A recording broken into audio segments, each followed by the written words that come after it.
welcome to the May 11 work session of the Portsmouth City Council, May 11, 2020. And I call this meeting to order, and I'll ask the clerk to do a roll call of who's present. Madam Clerk, will you do a roll call, please?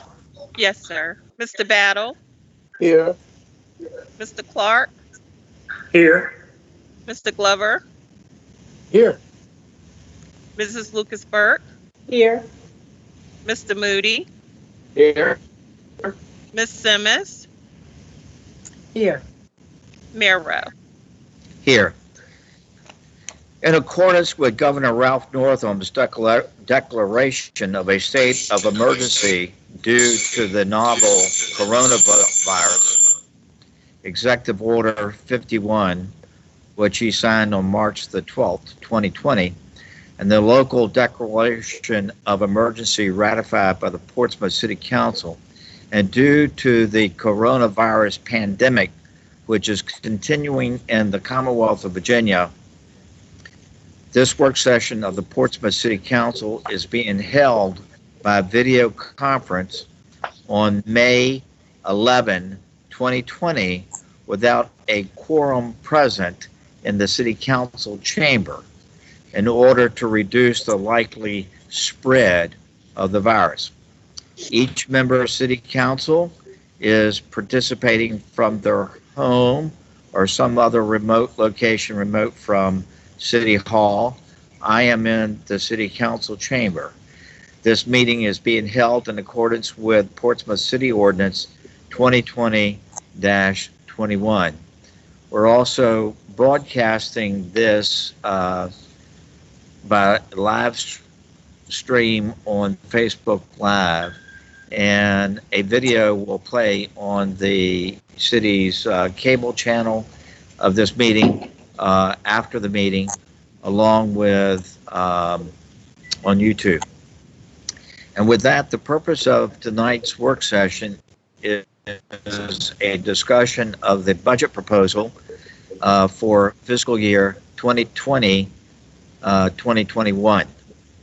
And to start the discussion, our city manager, Dr. Lydia Patton, has made some recommendations to amend the budget proposal that she presented back in March. And so let's start our discussion with an explanation by the city manager of what those proposed amendments are. Dr. Patton. Members of City Council, just before Dr. Patton begins, if you would please mute your electronics.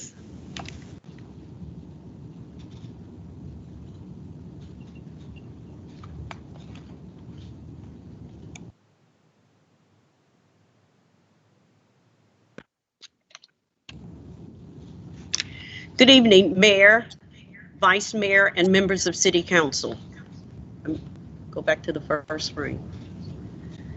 I greet you in this virtual environment as we continue to confront the unique challenges of the COVID-19 pandemic.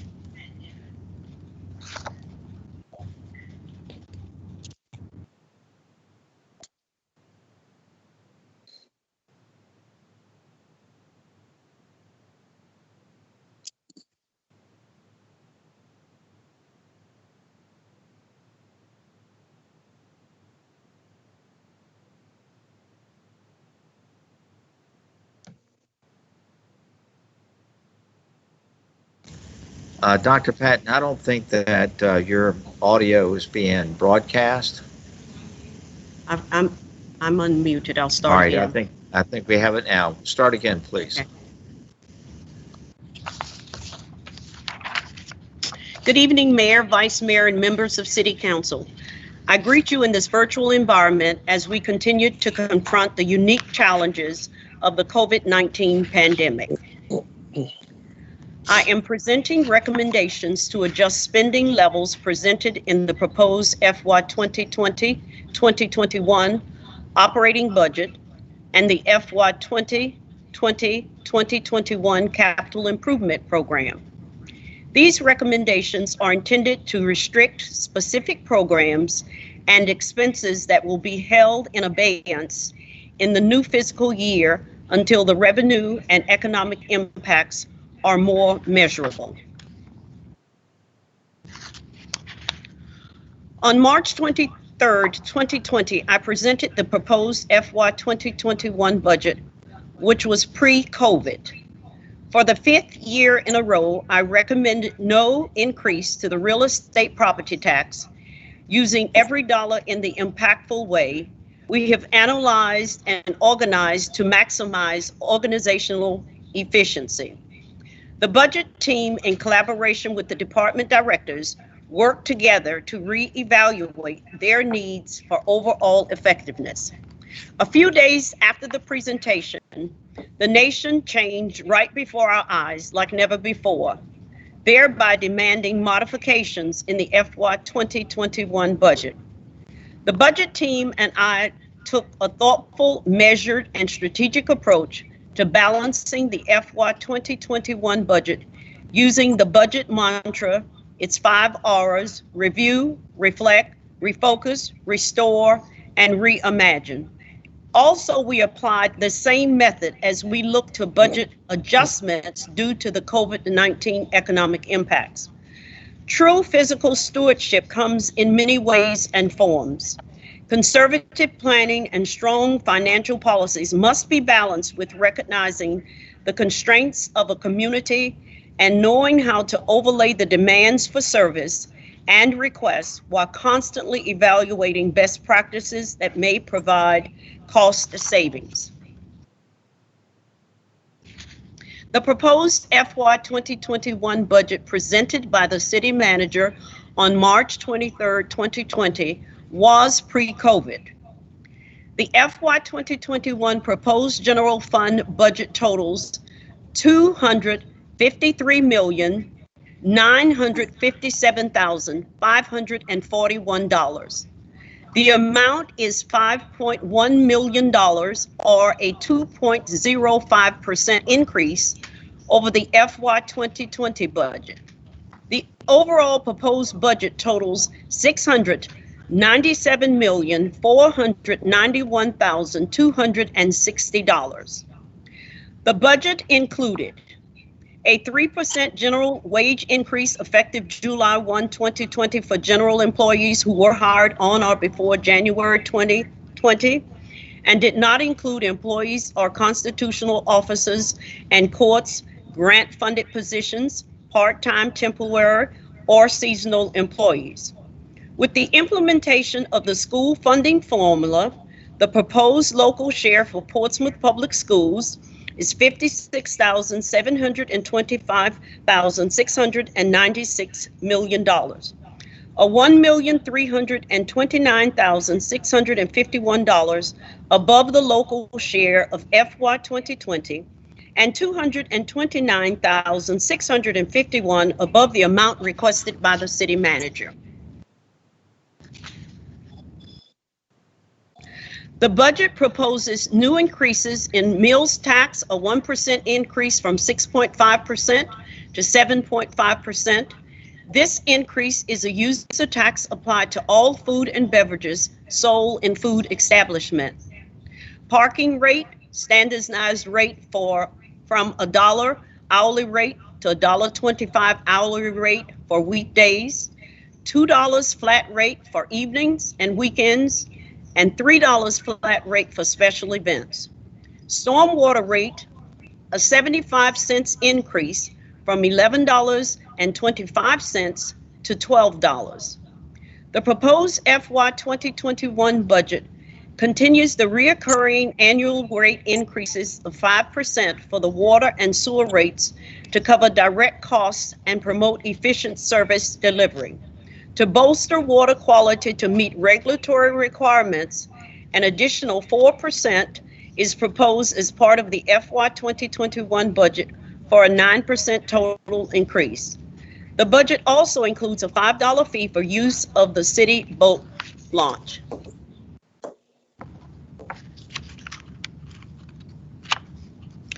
The proposed budget for FY 2021, the CIP included support for multi-year projects and the continuation of ongoing projects, such as the seawall replacement, city fiber network, sportsplex complex improvements, the Churchland Bridge replacement, and the fire station.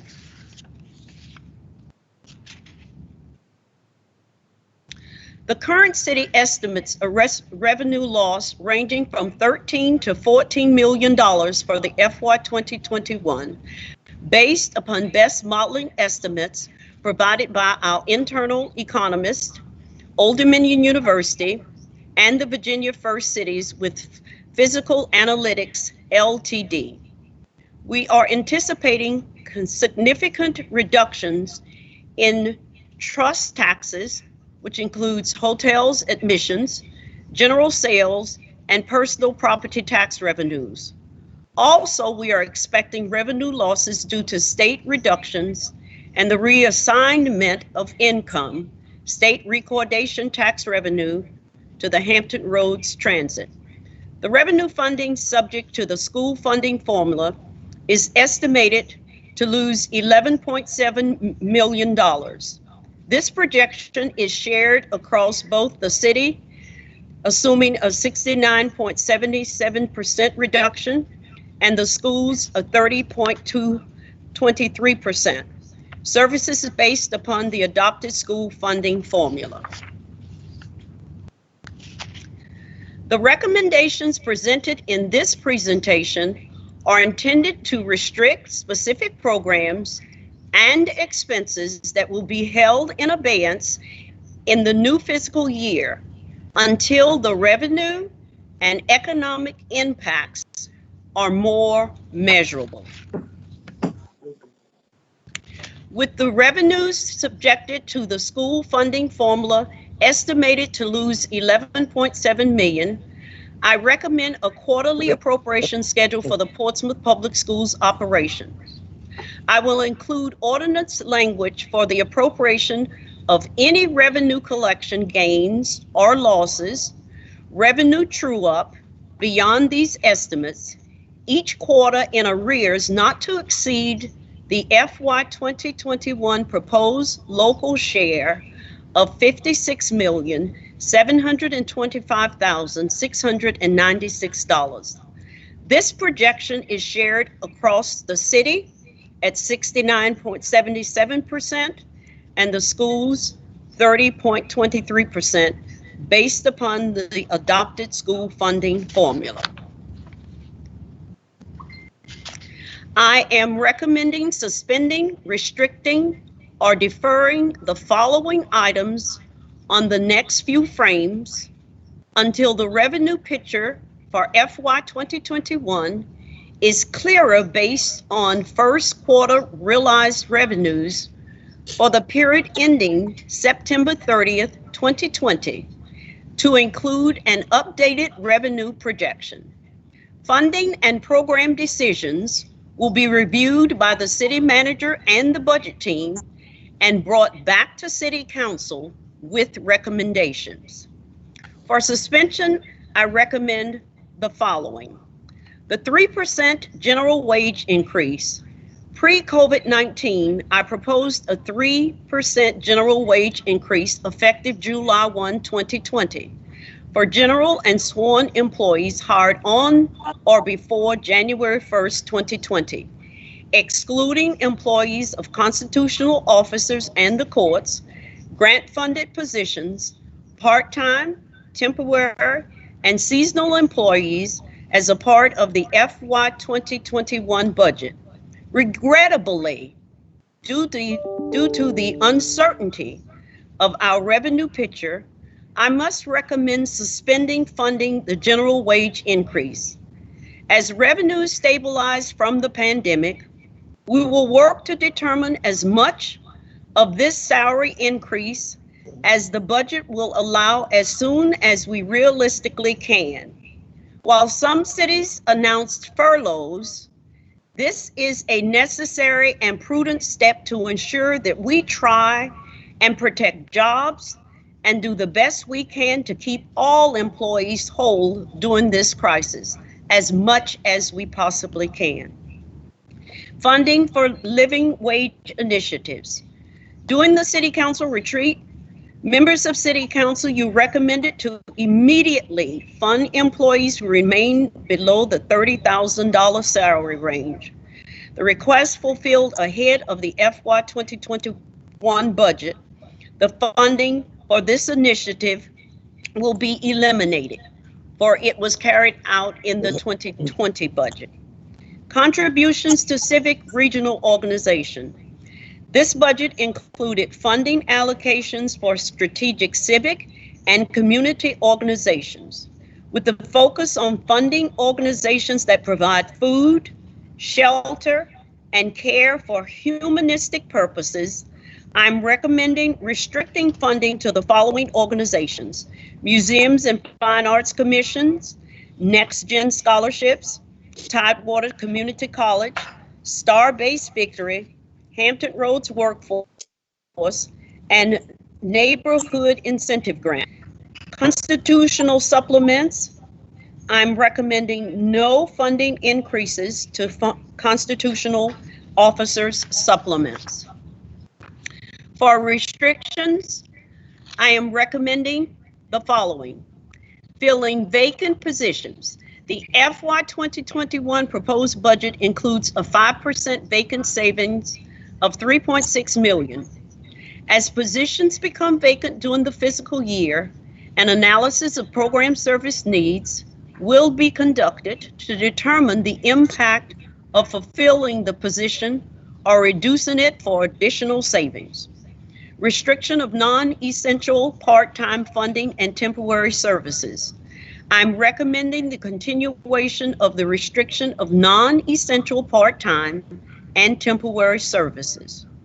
Restrictions of various departmental programs and activities. I am recommending restricting various areas within department operations to curtail spending as we monitor the impact of COVID-19 on the budget. These areas include, but are not limited to, training and travel, revising the mowing cycle of city properties, and programming and activities for recreation centers and museums. For deferral, I am recommending the following: General Fund CIP projects. I am recommending deferring the use of cash funding, which comes from the fund balance, for the proposed general fund capital improvement projects. This funding is for maintenance and infrastructure repairs for various municipal facilities and plans. Examples are roof replacement renovations to various buildings and HVAC, traffic inventory and signal improvements, signage replacement, minor repairs to outdoor recreation equipment, the seawall, and parking garage. Vehicle services, fleet management replacement. I am recommending deferring the use of cash funding for all proposed vehicle services capital improvement project.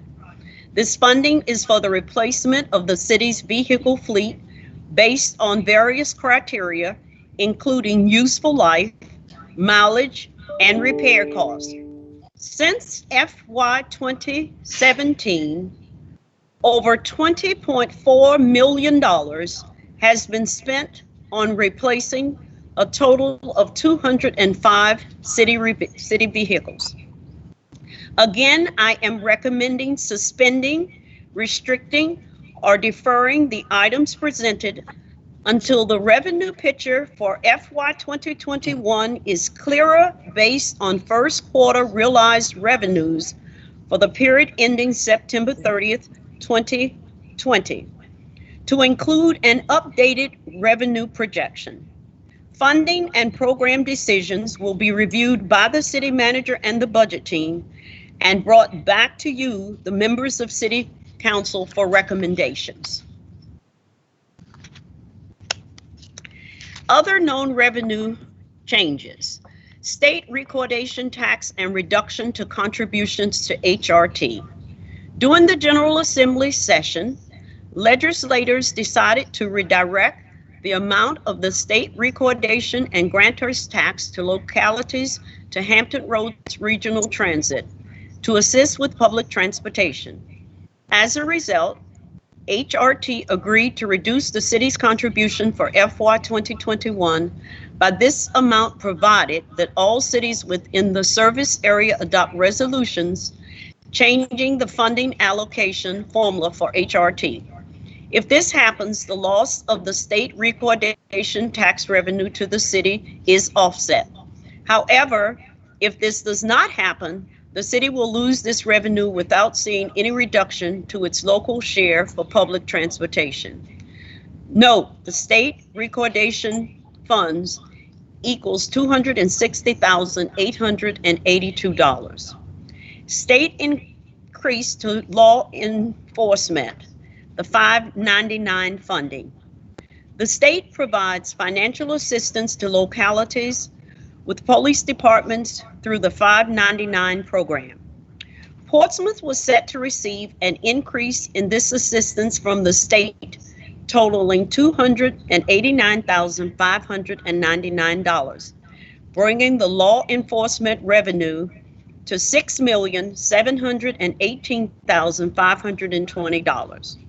Due to changes by the Virginia General Assembly and the governor's budget amendment, the proposed increase to law enforcement from the state was eliminated. Therefore, the law enforcement revenue at the FY 2020 level of $6,428,921 will reflect in this budget. For a recap, revenue loss estimated at 13 to 14 million. School funding formula estimate loss of 3 million.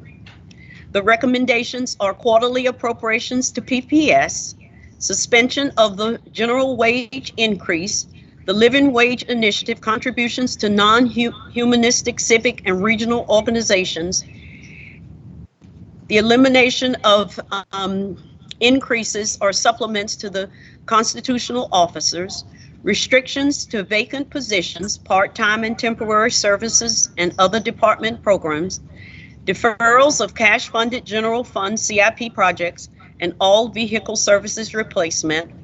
These recommendations are intended to restrict specific programs and expenses that will be held in abeyance in the new fiscal year until the revenue and economic impacts are more measurable. Once the revenue picture for FY 2021 is clearer based on first quarter realized revenues for the period ending September 30th, 2020, funding program decisions will be reviewed by the city manager as stated and the budget team and brought back to you, the members of City Council, with recommendations.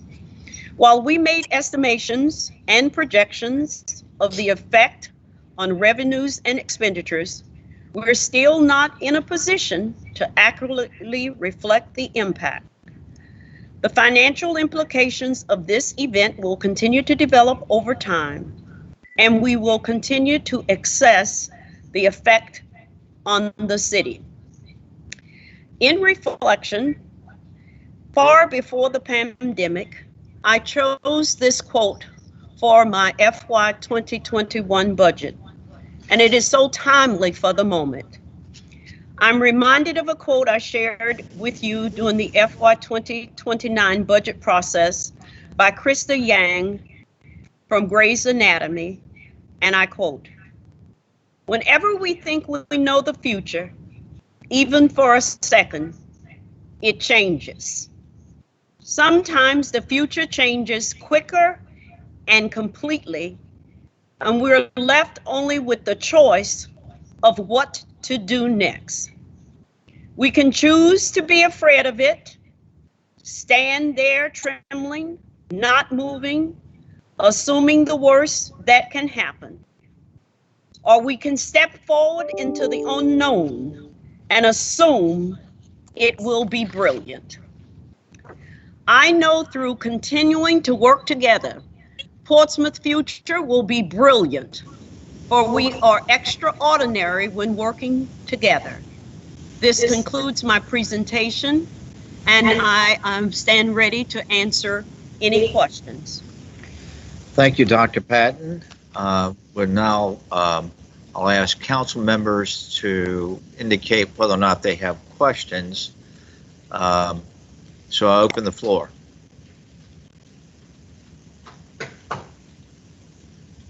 Mayor, I have a question. All right. Who is that? Will you identify yourself, please? Nathan Clark. Nate, you have the floor, sir. The question I had was in reference to the city park boat launch fee of $5.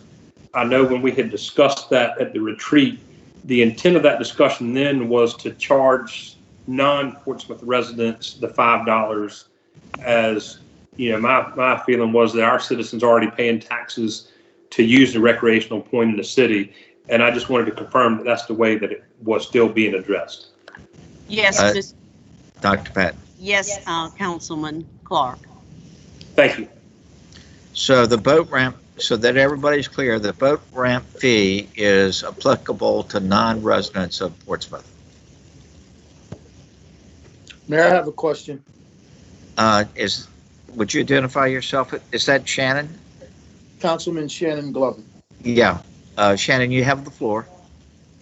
So on this, in terms of the fees for the parking rates, I noticed that we're going up 25 cents for the hourly parking during the day. And Dr. Patton, please refresh my memory. Prior to this proposal, we did not have a parking fee for evening and weekends, nor did we have a fee for special events other than the fee that was included in the ticket price when individuals visited the pavilion. Is that correct? I'm going to ask Mrs. Washington. Give me just a moment.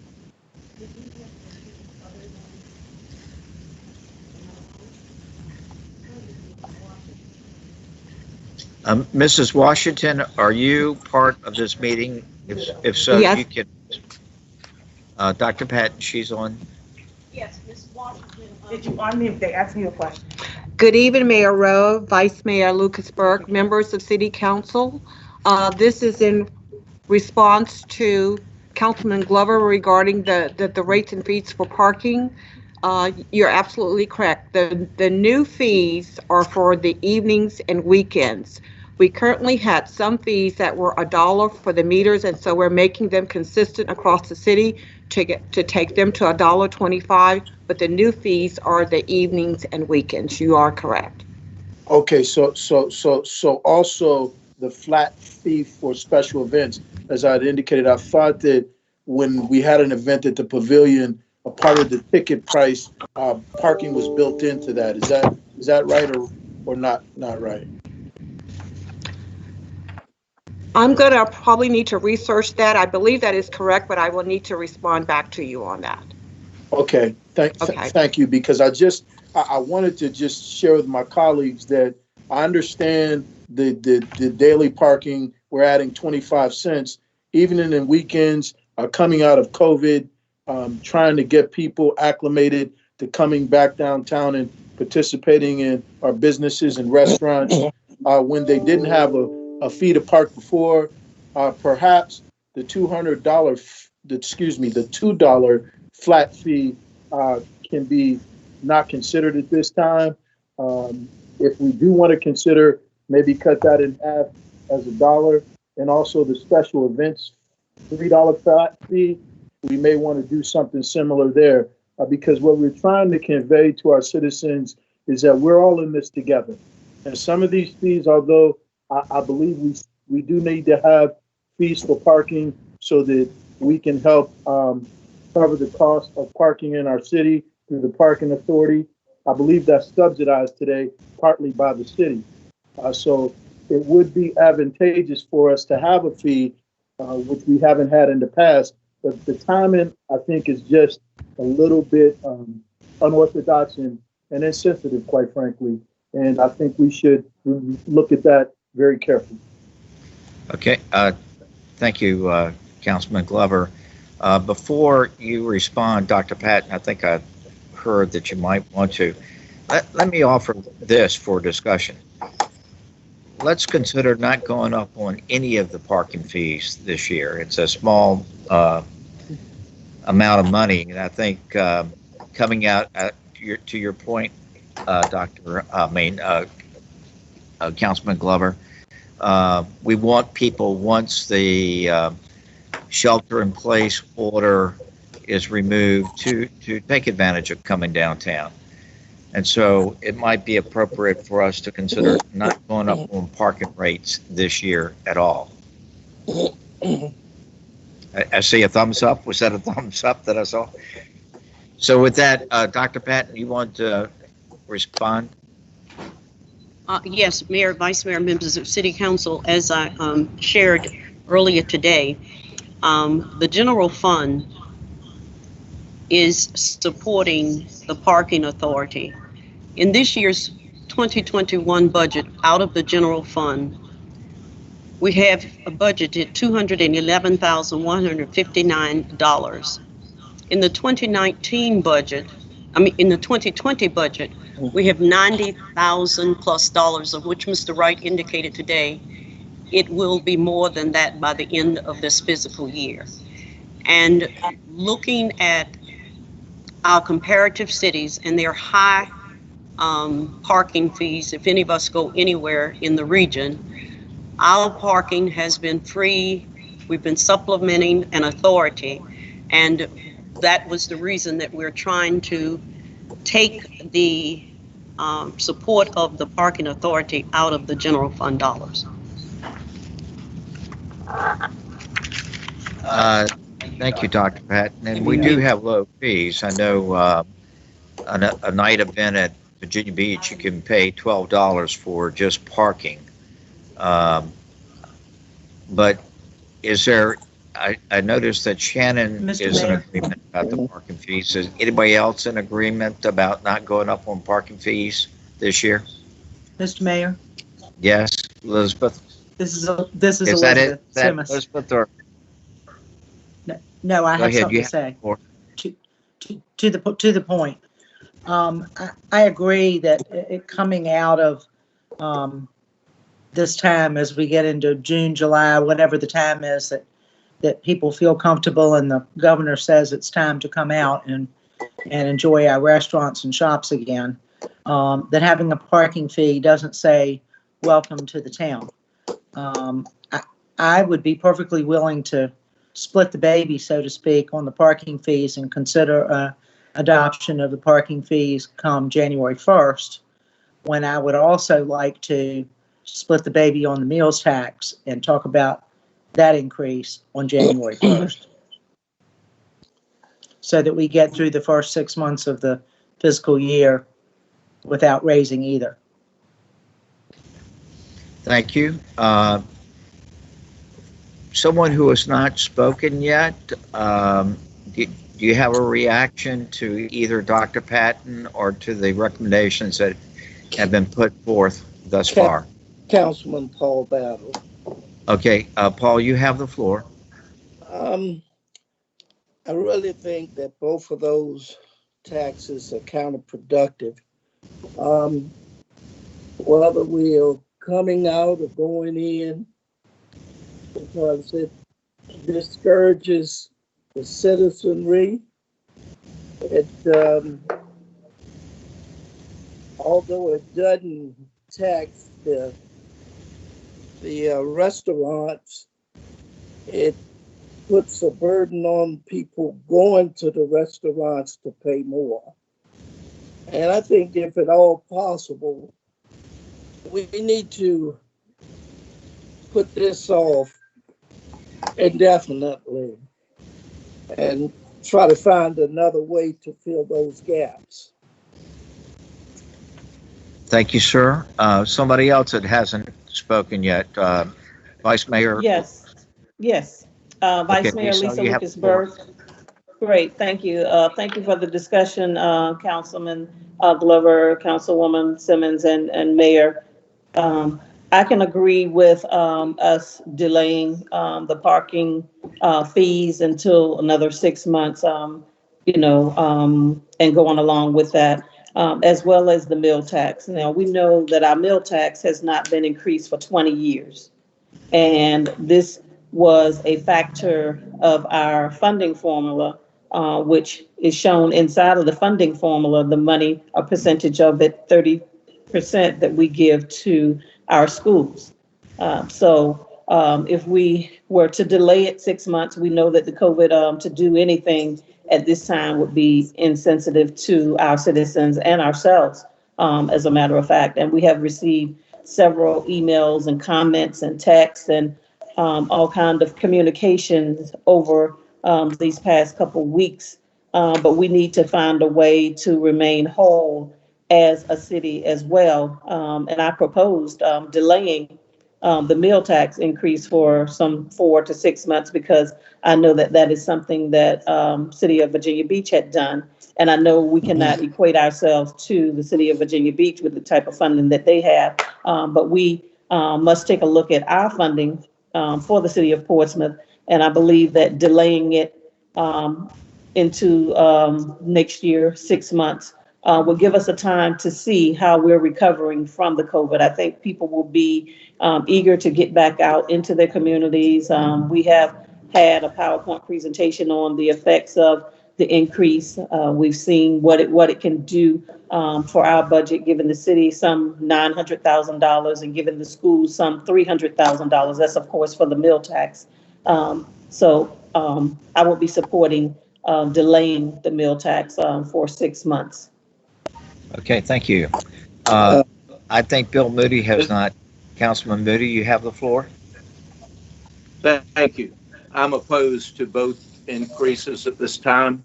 I think kicking the can down the road to January, we're thinking that the restaurant business is going to instantly come back.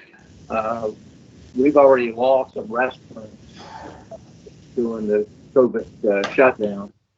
And my concern is that we're going to lose more restaurants before it's over with. So I think putting the meal tax on, I know it's a pass-through. The restaurant owners don't pay it. We know that. But they're paying it. And we got people in the city unemployed through no fault of their own. And every dollar matters. And what happens on the meal tax increase is, unfortunately, the wait staff in these establishments are hurt because when you go out to eat, you only have so much money budgeted. So every time that guest check increases, the gratuity decreases. We've already had the Chamber of Commerce weigh in on it. They're opposed to it. I've had numerous calls from restaurateurs. They're opposed to it. Timing and perception are everything. And the timing's not good. And perception, one of my colleagues mentioned Virginia, they were anticipating eliminating the meal tax, period, for a portion of time. Now, I'm not advocating that, but I'm advocating eliminating the 1% increase and also the weekend and special event parking. Thank you. So that we can find out where we are consensus-wise, I can support a 6-month delay of both the parking and the implementation of the 1% increase. So let's see, that's Elizabeth and the Vice Mayor. What is your position, Shannon, on those two items, a delay of 6 months? No, I'm not in support of delaying either of them at this time. Okay. I'm not in support of that. All right.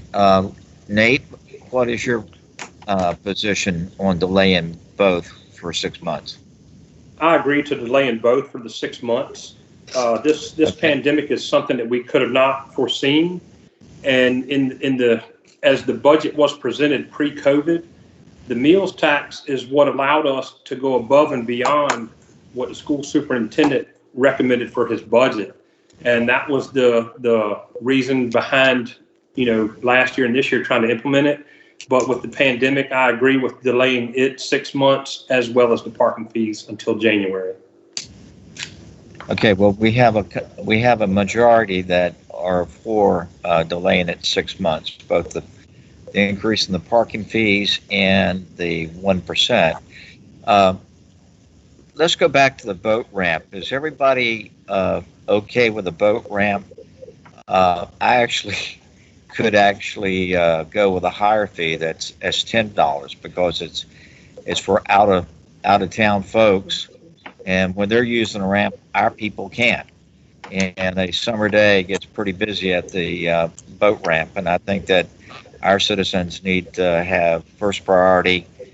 And if it means that someone who lives in another city has to go someplace else or wait, so be it. Is there any support for going higher than 5? I'd like to hear from Councilman Clark.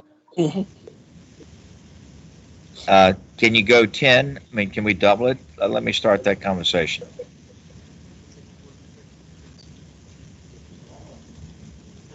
Nate, Councilman Clark needs to turn his unmute. microphone. Can you hear me now? Yes, go ahead. Okay.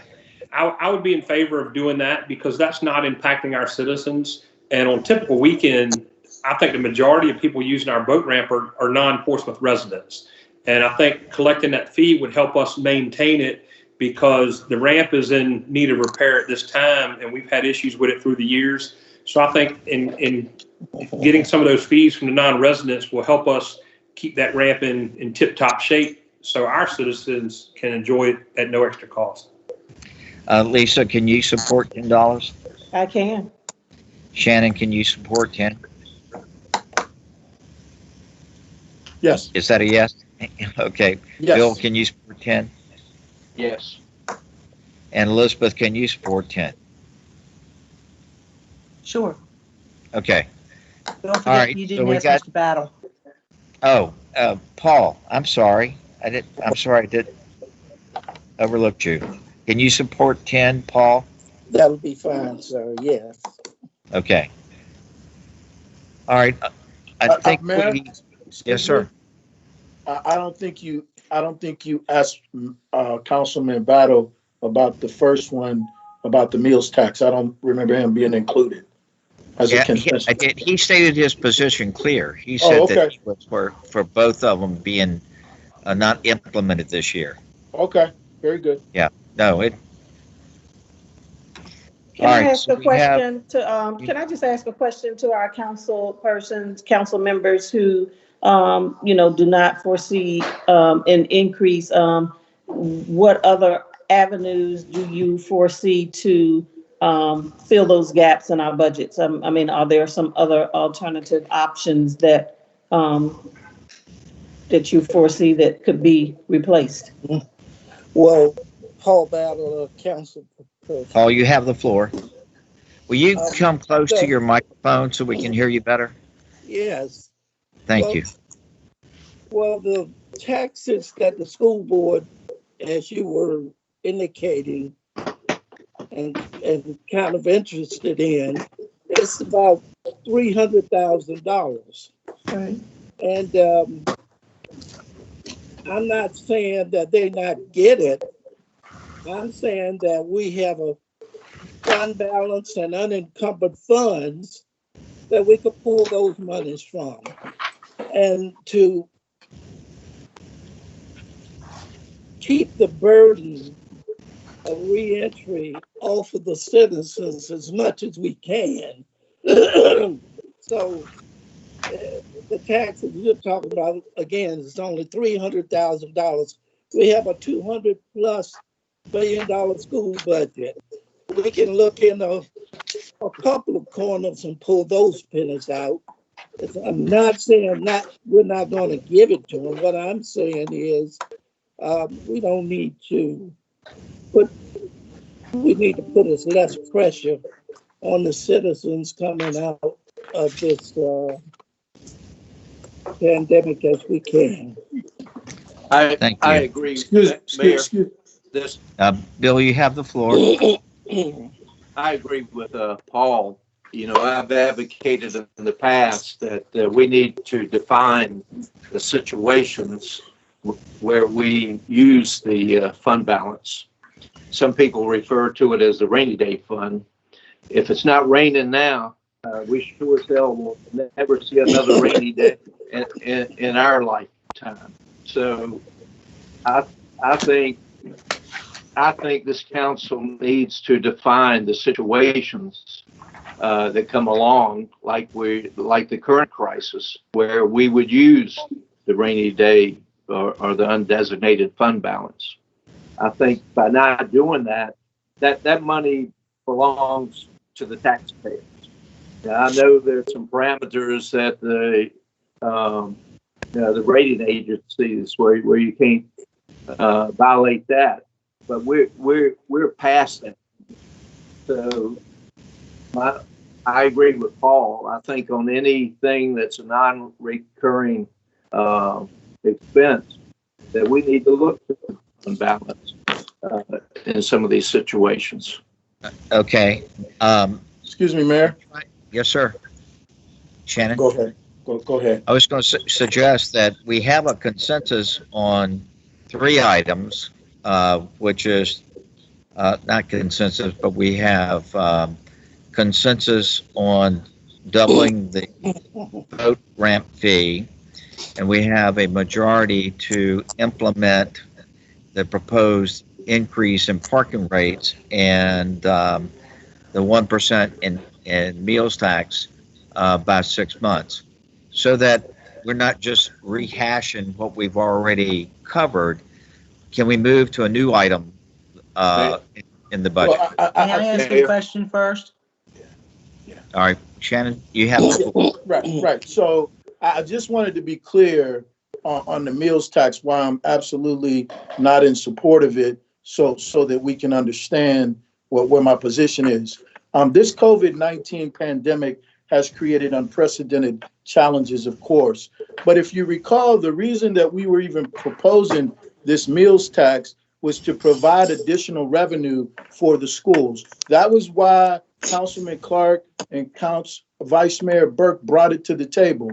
Under this last budget review for 2021, it was already determined based on the funding formula that we met the superintendent's needs for his budget and exceeded that with over $229,000. So in my mind, the whole purpose of this meals tax was to subsidize our schools, the gaps that we may not be able to meet through our funding formula. We have met that for this year. And I understand what's going forward, COVID-19, but at the end of the day, we have a strategy to look at our school's budget on a quarterly basis. And based on that, we have a ceiling that we're not going to go above, which is the $56.7 million that we approved to fund the schools. So that is part of my reason. The second part, real quick, is this is impacting our people. Whether you think that it's a user tax or we can debate that, but this is impacting our people psychologically and in a real sense. And we've heard the responses. I've been down at the restaurants taking carry out. I've heard people say they don't want this to happen. And so I'm stating that we're all in this together. And so we have to make those decisions. I understand everyone's position, but that is why I am not in support of it. Thank you, and that's clear. Mayor. That's clear, and your position, Bill, is clear too. I don't think it's changed anybody's mind, though. I still think that we have a full council majority to implement this 6 months. And again, we all appreciate your positions. Bill? Mayor, if I may, I didn't want to go back to the meal tax. I wanted to go back to my statement about the undesignated fund balance. I would like to hear people's thoughts on that. Here we have large sums of money every year And this council and previous councils do not have a policy on when we would use that. And I think we're remiss in doing that. And I think citizens want to know under what circumstances you call it your rainy day fund. By golly, we're in the middle of a crisis now, as Shannon just mentioned. People are suffering, and here we're kicking some taxes down the road in January, and then all of a sudden in January they won't be suffering, and I don't think that's going to be the case. So I would like to see this council at the appropriate time decide under what circumstances are we going to use the designated fund balance. Bill, I hear you. I don't expect to answer tonight. I'm just saying we need to have that conversation at the appropriate time. Okay, that's.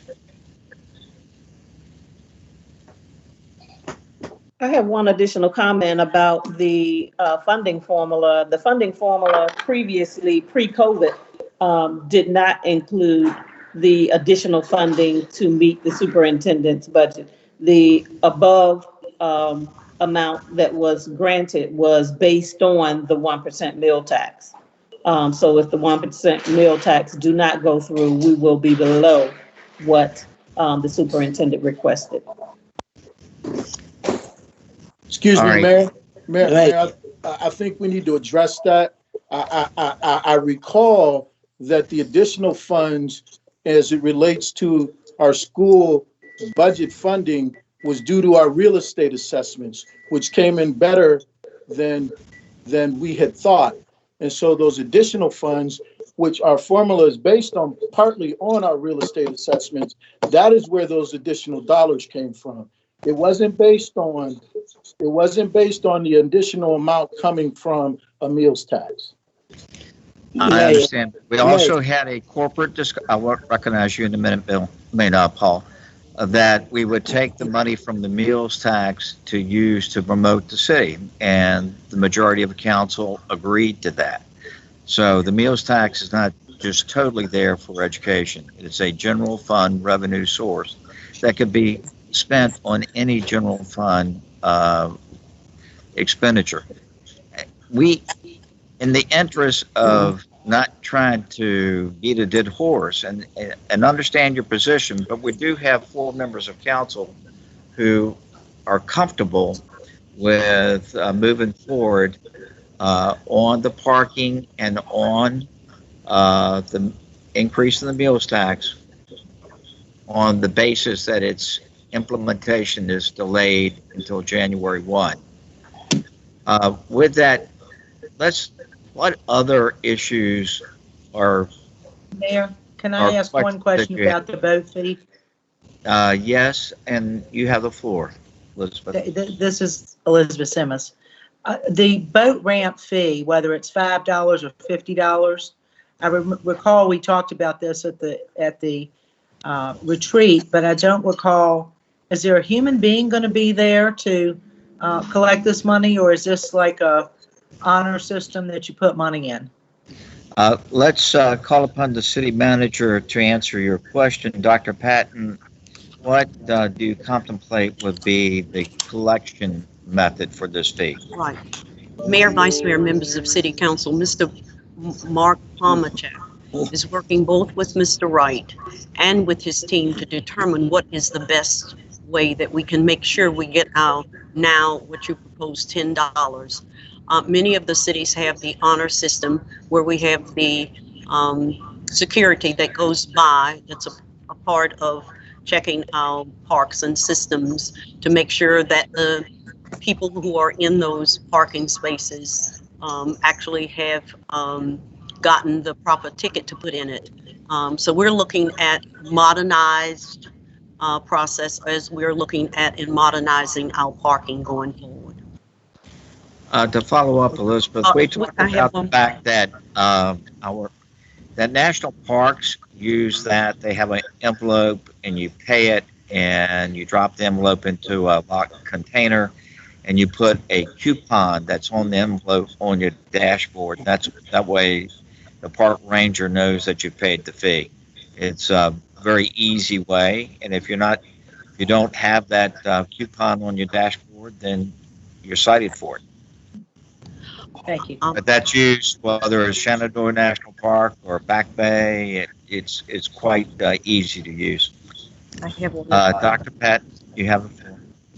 Yes, Mayor, Vice Mayor, Minister, City Council, Mr. Jones is also working with the Parking Authority in developing an app that our citizens will be able to go on their phones and pay for their parking, as you can do in other cities now, and not even have to deal with the Diplo to put your card in. So up in Northern Virginia, many other places, you just use your phone, pay your fee with your already information, and that's what we're moving toward.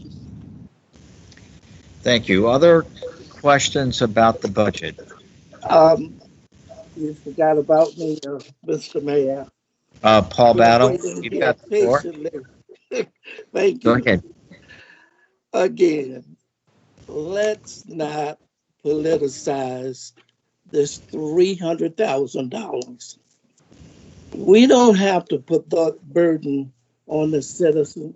It would be easy to just pull it out of the fund balance or unencumbered funds. And to have bounced it around this long is purely political. And please, let's not do this. Let's not pull these political stunts. This is a simple, plain maneuver to a plain, simple thing to feel. And we've wasted an hour on it. So either we're not going to do it, we don't see the easy road to not involve the citizens of taxes and pull the monies from somewhere else, or we do. Thank you, sir. Thank you, sir. Other questions about other subjects that are proposed in the budget?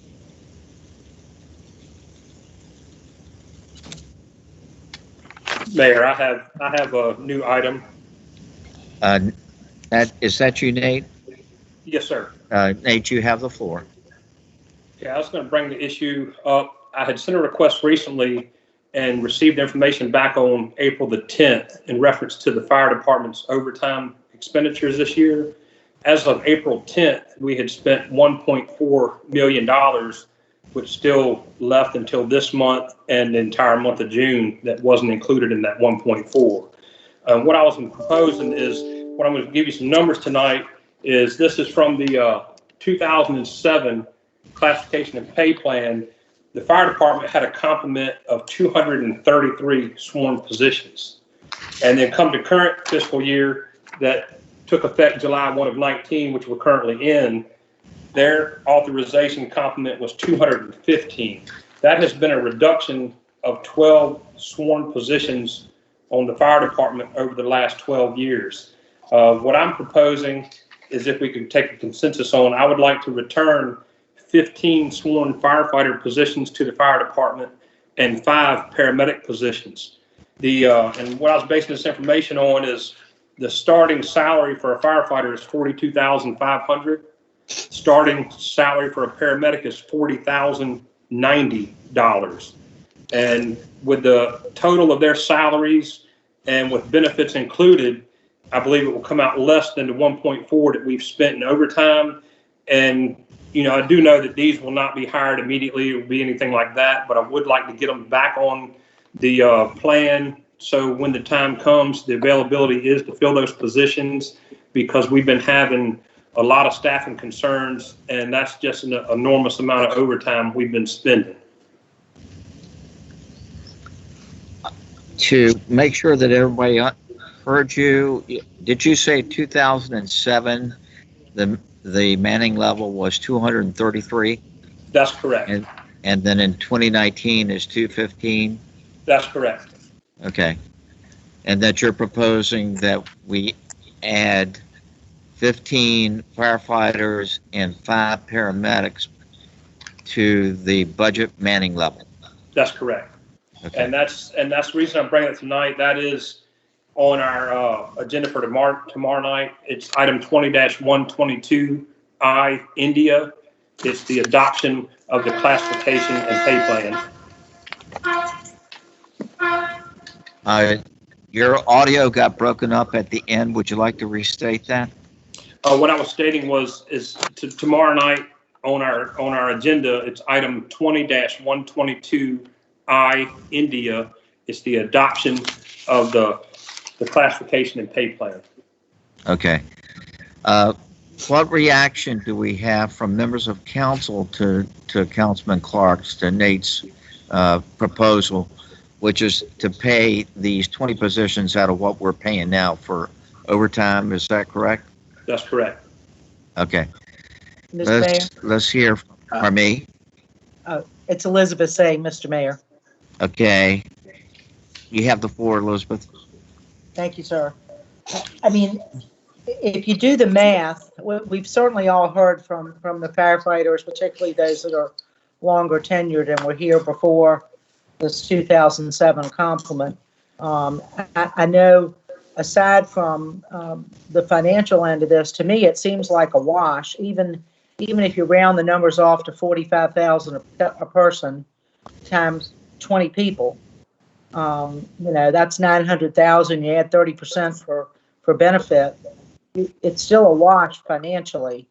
And what it does to the men and women of the fire department is provide needed relief, I think, for them for all of this callback and knowing that there are enough people to operate all the equipment on every given day. Not to mention the fact that when we're paying these firefighters, particularly the longer tenured ones, overtime, that's some serious money on the longer tenured firefighters who are making more money. It's a whole lot less expensive to bring in $45,000 firefighters than paying overtime to those that have been there 10 and 15 and 20 years. So I would support this recommendation. Mayor, this is Bill. Bill, go ahead, Bill. Okay, thank you. I support that as well. We've heard from firefighters, from members of the that they need bodies, and I think Elizabeth stated it very well. The money, when you look at the money that we're paying for overtime, we could actually have people manning the equipment and making up some of these shortfalls that we're having and being able to respond. So I support it. Paul, your position. It makes all the sense in the world. If we're spending that amount, and to add the amount of human resources that we need to add, and you're spending the same amount of money, it makes very good sense. So I'm with this. Vice Mayor Lisa? Yes, Lisa? that had been my comments previously and in my meeting with city manager and the budget team on restoring those positions back to the pay positions. So I'm definitely in favor of eliminating the overtime in the amount of 1.4 million and putting in the 15 positions plus the 5 paramedics. And I had asked that question in my budget hearing meeting and thought that we were given an answer that those positions were there because those persons were out on workers' comp or on FMLA. But if that is not the case, then we definitely need to eliminate the 1.4 million in overtime and restore 15 firefighter positions and 5 paramedics. So I can support that. Shannon? Mayor? Yes, Can sir. I ask I need some clarification. May I ask a question? You may. How, and this is to Dr. Patton or someone who can answer this. So we currently have firefighters in the fire school. Is that correct? Dr. Patton, can you answer that? The question is, Fire school has been suspended, Councilman Glover. So prior to suspension, did we have anybody in the fire school? 17 we had in the fire school. So They are still there, but the training is suspended. I understand that. But my question is, we're asking for 15. Is that 15 over and above the 17? I mean, what are we, because whether we're putting in these new people into the pipeline to become firefighters and or paramedics, they still have to be trained, correct? Absolutely. Okay, so if we've already got 10 or 17 or however many in the hopper, are those included in this or are they not included in this? I'm just trying to understand the numbers. Those that are in training now are in the current complement. Let's let Nate have the floor. And Nate, you're up. Go ahead. Okay. The numbers I'm requesting to are in addition to that. The 17 recruits or trainees, as you would call them, are currently under the new complement of 215. They're part of that 215, even though they're not on the floor yet. I'm trying to return us back to where we were within the last 10 years because the overtime, and this is not something new, we had an ordinance back in December the 12th of 2017 to transfer $480,000 over to the overtime budget. This has been happening every year, so this is not a new occurrence. This year we're at 1.4, and I believe in 2017 we're at 1.1, and this is ongoing. This is something that we've been paying for years, and why we've ever lost those positions are beyond me. I'm not aware of where they went to. All right. Let's hear from our city manager. She would like to talk about the numbers. Dr. Patton. Yeah, Mayor, Vice Mayor, members of council, I'm going to ask Mrs. Elizabeth Gooden, our HR director, to share some insight on this matter. Good afternoon, Mayor, Vice Mayor, and members of council. In answer to your question, Councilman Clark, the 233 sworn positions and the reduction by 12, those 12 positions were reclassified from from firefighter paramedics for the most part to be regular civilian paramedics. That's what happened between 2007 and let's see, we're in 2020. I believe it was in 2017, I believe the change was made in doing the reclassifications. So that's what happened to those sworn positions. They didn't go away. They were just reclassified to sworn positions. To civilian paramedic positions. Mrs. Gooden, could you also speak to the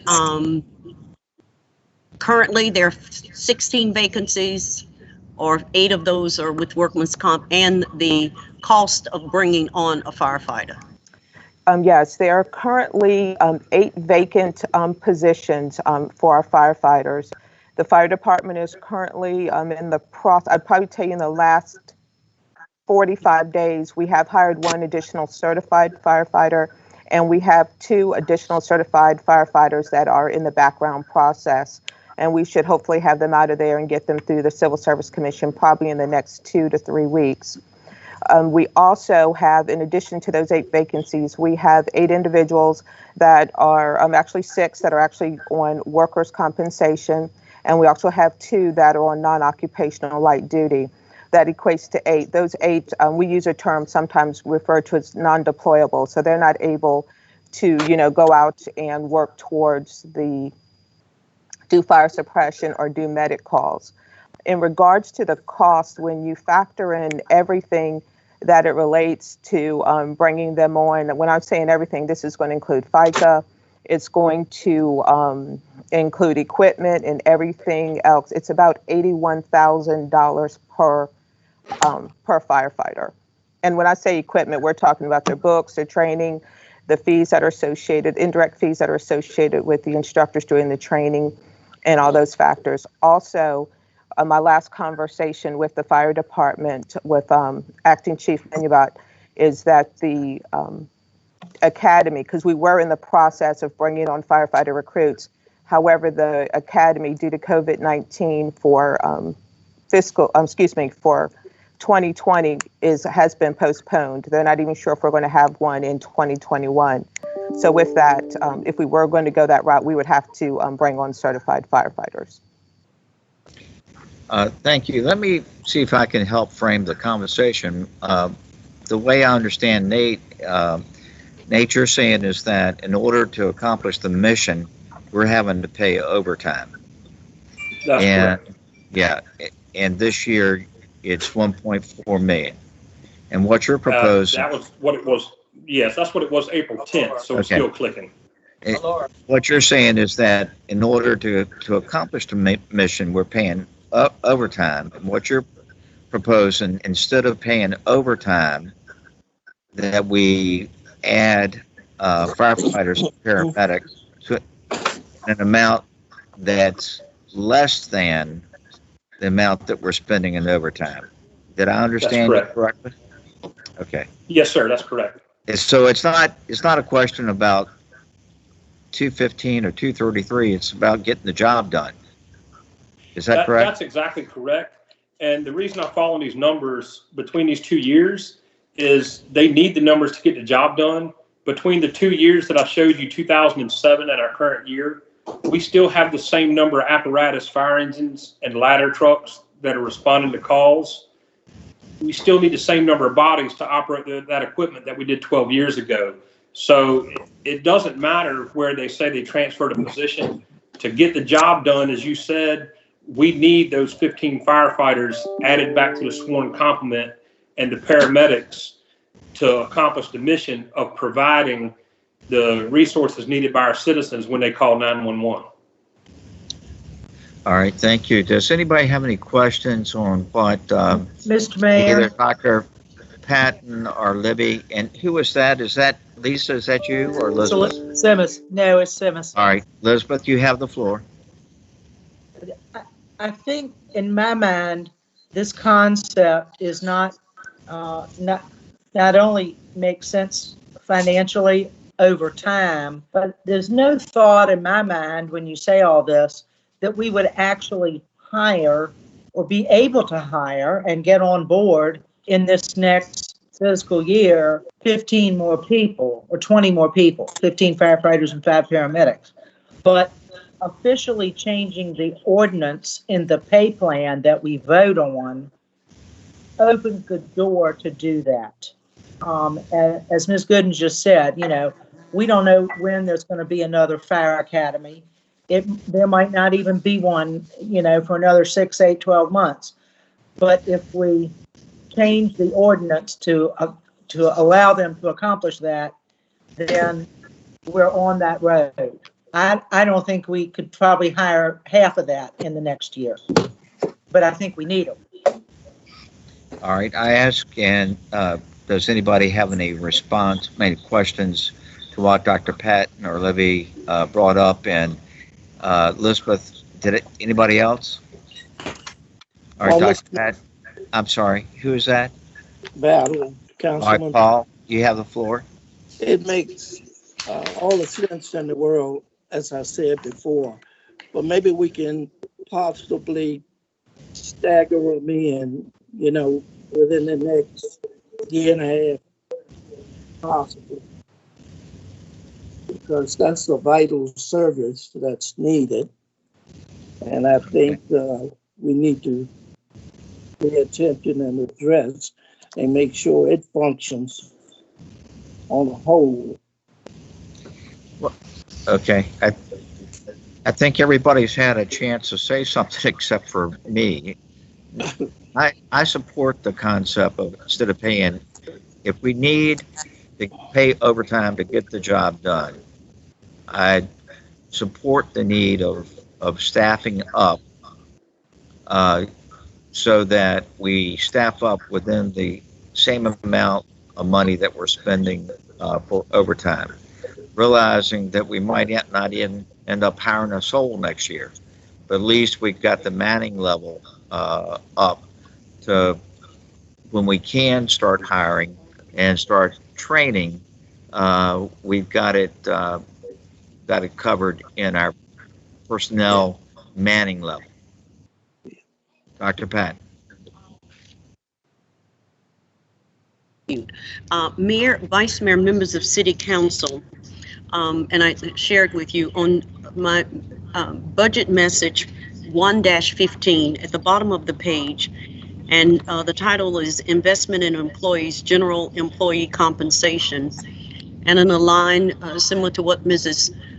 Simmons has said, and I've talked with Councilman Clark about this also, as we right now have the 8 and we're trying to fill, and we're, both police and fire are challenging to fill at this time. But in my budget message, I said, doing the similar to the school funding formula request that I made in my 2019, that you all will allow us to work on this in 2020. And here's what I said. During FY 2021, Human Resource Management, this is a request, will seek proposals for compensation consultants experiencing compensation structure analysis and comparison to assist the city of Portsmouth in reviewing and evaluating our compensation practices and programs, which our key areas are that constantly come to mind is our fire and emergency management. And with putting a statement or something in the budget to increase the complement, and knowing that we are being challenged right now to fill the vacancies that we have, and we'll have more people retiring, and hopefully some of those on the 8 that are on workman's comp are able to come back, or as Ms. Gooden said, some of them probably would retire. We will still be trying to fill those positions, but you would in a statement in your pay and classification to say that that complement is coming up to whatever that number is. And then going forward, the budget of the person's completing or developing the budget would have to make sure that the appropriate amount of money is over there for funding. I think that we have a unanimous consensus on council that we want to add 15 and 5 without changing the bottom line, funding that through overtime, realizing that these positions may not be filled at all during fiscal year 2021. Is that a consensus? Yes. Shannon, did I state it correctly? Shannon? Hello? Yes. Yes, No, Mayor. okay. Vice Mayor? Yes, I'm on board with that. Okay. Bill? Definitely, yes. Okay. Nate, we know your position, and Elizabeth. Who have I left out? And Bill, Paul Battle, you've stated your position clearly. Yes. All right, so we have a unanimous consent. Let's move on, Dr. Patton. Just 1 minute, Mayor. There was a lot of talk and going back and forth there. I just want to make sure that as we vote on this item tomorrow night, the numbers have been put in there to add the 15 firefighter sworn positions and the 5 paramedics. And as all the conversation we had, we are aware that it might even be a year before they're filled based on funding and when the academy can be had. But I want those numbers in that classification and pay plan before we vote on that section tomorrow night. Dr. Pat. Yes, we have 3 paramedics in this budget, so that would increase 2 paramedics, Mr. Clark, and then the 15 fire. So that will give you your 5. We've got 3 in the budget now. Okay, if that was the 3, if you were increasing by 3 this year, then that would be fine. Just adding 2 plus the 15. We're 2, so that it will reflect that. Thank you. Good. Bear with me, I had to unmute. Good discussion on that one. Can we move to a new new topic. We've been talking about the operating budget. Are there any questions about the capital budget, either the first year or the capital improvements plan? I do have one. The fire station for Craddock is in this budget, Yes. correct? And it's not being jeopardized in any way. Okay, did everybody hear that? Dr. Patton is telling us that the construction documents for the Craddock Fire Department is 95% complete. Any other questions about the capital budget? And how about if I just call upon you? Lisa, do you have any questions? No, I don't have any. I discussed my concerns during the budget meeting. Of course, the water, the pipes, the consent decree that we're under to get our water pipes completed with the stormwater increases to the 9%. There was one question citizen posed about the meters being included in that, raising the amounts almost double. But we know what we have to do with the storm water because some of our underwater pipes and everything are in ill repair. Unless anybody else have any other comments about that with the meter, I'm prepared to move forward with that. Okay, Bill, you have any questions? Yes, I do. In fact, Lisa just reminded me of a question that was posed to me by a citizen that I didn't know the answer. They wanted to know if our water meters fall under the state weights and measurements check. You know, we all go to fill our cars up. We notice there's a sticker on the gas pump that pump has been inspected and certified by the state weights and measurements, that when you pump a gallon of gas, that's what comes out of the pump. Is there anyone on staff that could answer that question? My mic is open. Mr. Moody, would you ask your question again? I have Mrs. Tremere, our Public Utilities Director, on the phone, and she would be able to answer it for us. I was asked whether our water meters are certified by the state's weights and measurement folks. No, not that I'm aware of. Well, who then tests the meters for accuracy? We can do bench testing in our office, or we can send them back to the manufacturer for calibration. And then we can also have we actually have a third party that we've just started having conversations with about doing annual testing of the larger meters. Go ahead, Mayor. I was going to say, why don't we ask the city manager to bring back a report on a program to ensure that we have a meter calibration program. It might be that we do a sample on a rotating basis every billing cycle. Do we have a consensus that we ask the city manager to look into this? I think your question is like valid. Yeah. Yes. Excuse me, Mayor, I had a question. Shannon, go ahead. On this subject that we're talking about now? Well, related to the subject, on the water fees, Dr. Patton, if you could, a number of citizens I had talked to, they were inquiring about the fee adjustments to the water fees. And one of the things I was working to educate them on is that, you know, a lot of our infrastructure is very old. And we have to, as we learned in our retreat, we have to make a concerted investment long-term, you know, in our water source. And some people are not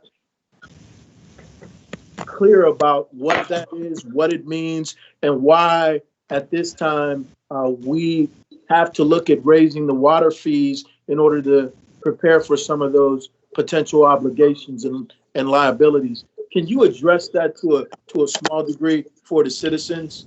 Yes, Mayor, Vice Mayor, members of City Council, before the pandemic and at your retreat in February, we shared with you that NextGen has been working with public utilities to come forward to provide for you all a 20-year forecast and a plan for addressing all of the consent decrees and measures that must be addressed.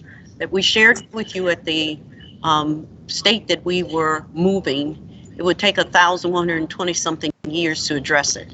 Well, some of these things we cannot wait that long. So we're trying to get through the pandemic to see when we can bring them forward. And if we cannot bring them forward, we will be hosting a virtual presentation by NextGen to you all.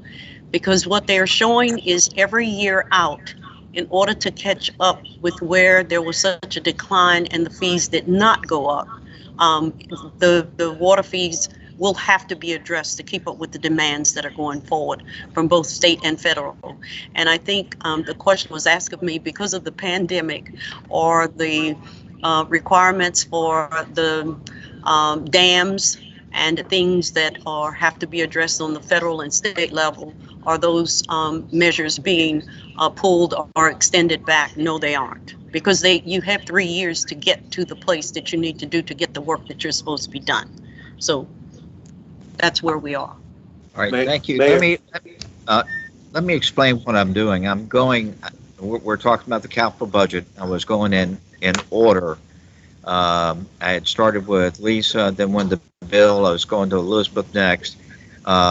But Bill brought up a point that I'm trying to find consensus on, which was to ask the city manager to come up with a program, a certification program for the calibration of our meters.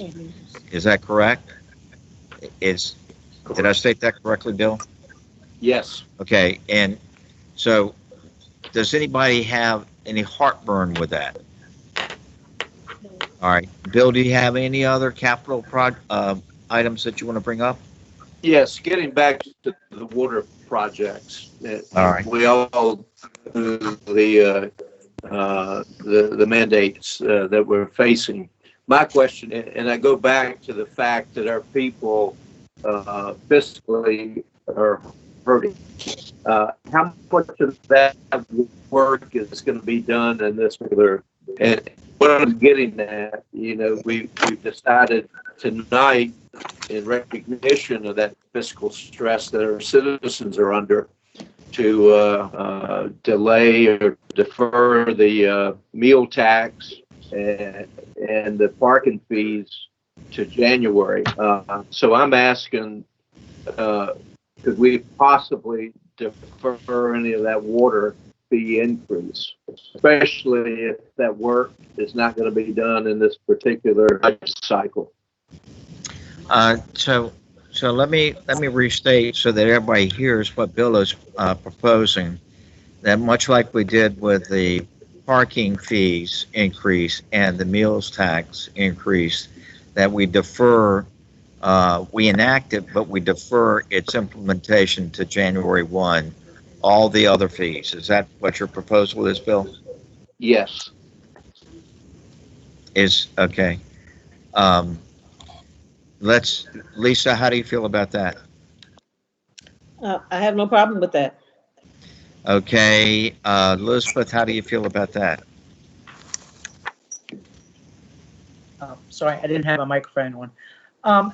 I don't have a problem with it, but I would want Dr. Patton to tell us what that means financially on her end, because we've made a practice of raising these water fees every year for this reason. Unfortunately.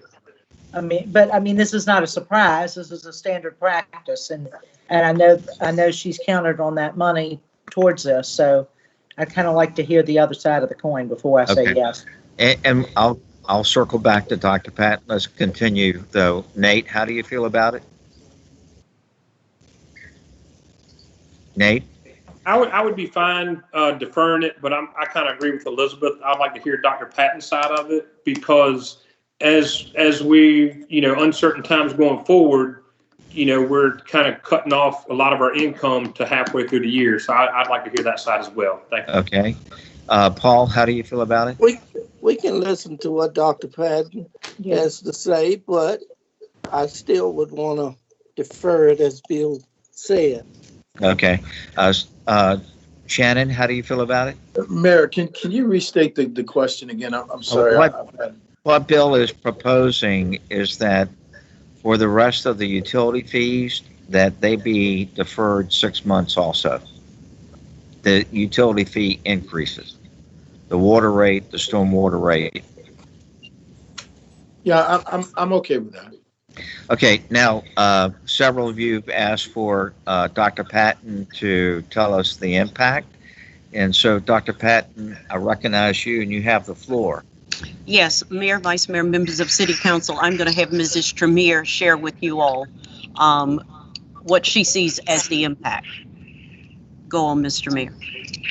So if we were to defer the rate increase to 9% until January, some of the impacts would include this 9% increase is necessary to fund the improvements and rehabilitation and state-regulated improvements to our system, to include improvements to the sanitary sewer system that we're under consent order for, the dam improvements that we are regulatory required to make through DCR. This 9% rate increase was going to help in funding those necessary expenditures. So it could delay some of those projects, or the funding of them. Mayor, I got a follow-up question for Bill, you have the floor. Ms. Is it could or would? And how much of that work would actually be started between July 1st and January? Go on. Well, it will delay it. How long, I couldn't tell you specifically. I have stopped all new CIP projects effective December of 2019 because of funding. So it will continue to delay it until we can get appropriate funding in place. This bill and my colleagues on council, because this is a capital expense, it might be a candidate, and it's non-recurring, that we take whatever the revenue amount that 6 months would be from July 1 through December 30th, and use the fund balance for that in the utility fund for that work. Yes. Yes, that's a great idea. Yeah. That is. Shannon, how do you feel about that? Yes. Nate, how do you feel about that? Yes, I agree.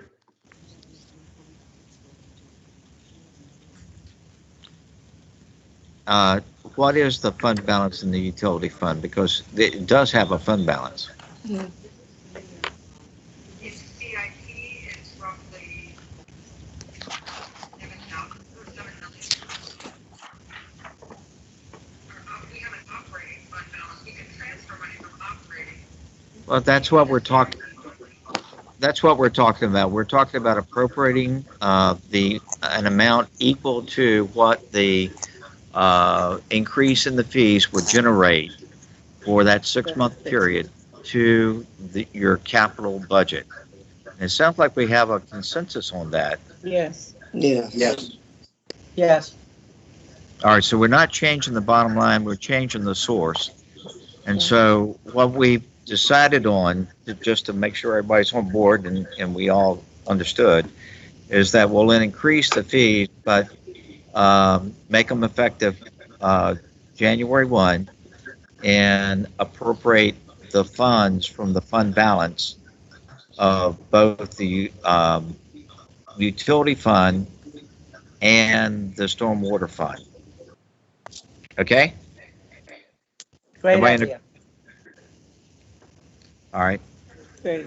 We're good, Dr. Patton says. All right, let me continue. Bill, any other capital item, Bill? No, Mayor. Next is Elizabeth. We're talking about the capital budget. Do you have any ideas, questions about the capital budget or the CIP? I'm good with that, thank you. Okay. Next is Nate. I have no questions in reference to that. Okay. Next is Shannon.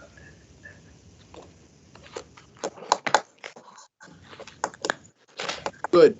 I am. Yes.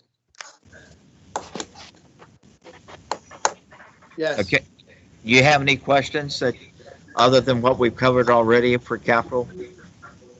No. The only question that I do have for you, Mayor, is with those costs, and you're at that. Thank you for that recommendation.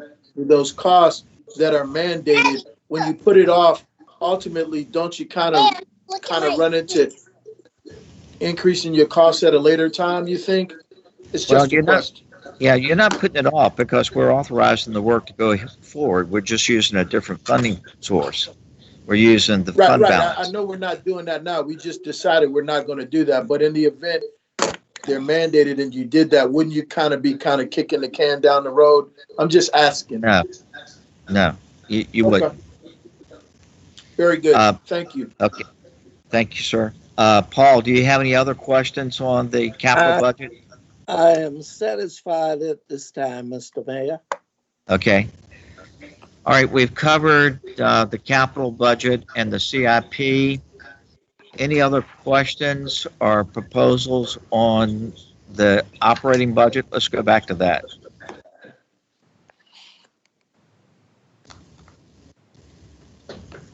I don't hear any. Is it safe to conclude that there are no more questions on either the operating budget or the CIP? All right, we do need a closed session. And to facilitate going into closed session, I'm going to ask Deborah White, our clerk, to read the motion. And then a member of council needs to say, I move, and a member of council needs to say, I second. So that we can get the motion, I'll ask Deborah to read the motion, please. Yes, sir. Yes.